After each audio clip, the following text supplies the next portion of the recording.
যেভাবে গ্রেফতার হলেন শাহজাহান ওমর। ঝালকাঠি ১ রাজাপুর কাঠালিয়া আসনের আওয়ামী লীগের সাবেক সংসদ সদস্য শাহজাহান ওমর নিজ বাড়ি ও গাড়িতে হামলা ভাঙচুরের ঘটনায় থানায় অভিযোগ দিতে গিয়ে গ্রেফতার হয়েছেন।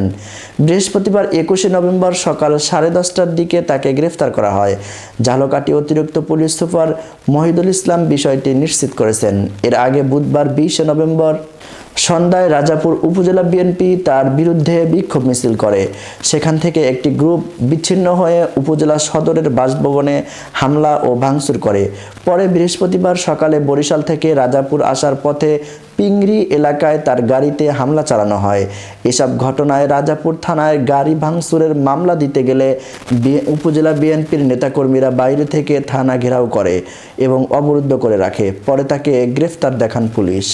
ব্যারিস্টার শাহজাহান ওমর বলেন, আমি সংগর গ্রামের বাড়িতে বোনের কবরস্থানে কাজ করানোর জন্য গিয়েছিলাম। সেখান থেকে আসার পথে হামলার শিকার হয়েছি। আমার গাড়ি ভাঙচুর করা হয়েছে, আমি নিজেও আহত হয়েছি।